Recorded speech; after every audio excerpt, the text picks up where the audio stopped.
안녕하세요. 청렴총괄과장 김상현입니다. 공공재정, 부정청구 금지 및 부정이익 환수 등에 관한 법률입니다.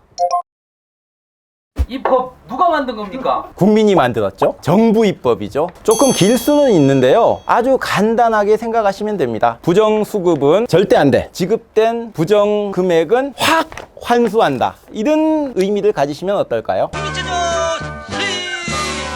부정수급은 절대 안 돼. 부정이익 확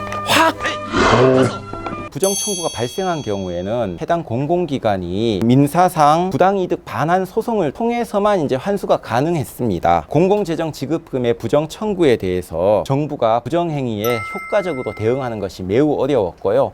그러다 보니 이런 새로운 법률을 제정하게 됐습니다.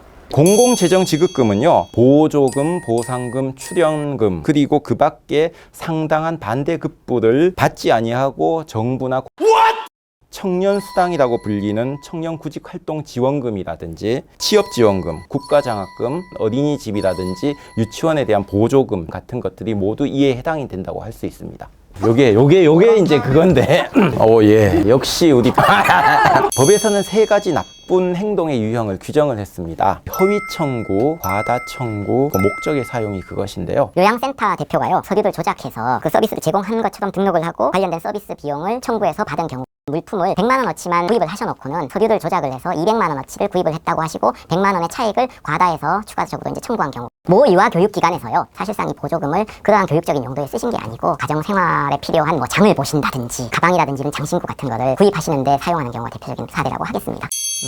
어차피 잘못 나가거나 부정하게 청구된 부정이익에 대해서 이자까지 포함을 해서 그 전액을 환수하게 됩니다. 부정 청구의 재질이라든지 행태 등을 봐서 최대 5배까지 그 징벌적인 성격의 제재 부과금이 부과가 될 수 있게 되고요. 제재 조치를 위한 관련 행정청의 조사 같은 경우도 이제 가능하게 됐습니다.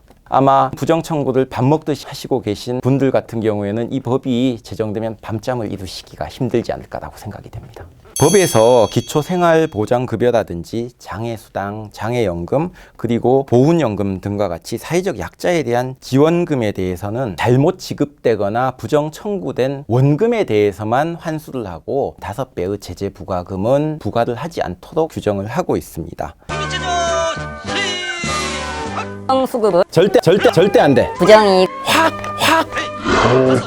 그러한 경우를 대비해서 이 법은 광범위한 신고기관과 신고자에 대한 보호 보상 제도를 마련해 놨습니다. 법 소관기관인 국민권익위, 해당 공공기관이나 그 감독기관, 그리고 검찰, 경찰, 감사원 같은 수사기관이나 사법기관에도 부정청구에 대해서 누구든지 신고를 하실 수가 있습니다. 신고에 대해서는 철저하게 신분을 보호해드리고요. 지체 없이 저희 권익위나 가까운 공공기관에 신고해 주시면은 공익도 증진하고 최고 30억 원의 보상금도 받으실 수가 있다는 사실을 다시 한번 말씀드립니다. 눈먼 돈이라고 여겨졌던 국가재정, 이것이 진짜 제자리에서 제 빛을 발휘할 수 있는 빛나는 돈이 될 수 있도록 시행일까지 최대한 최선을 다해 노력을 해보겠습니다.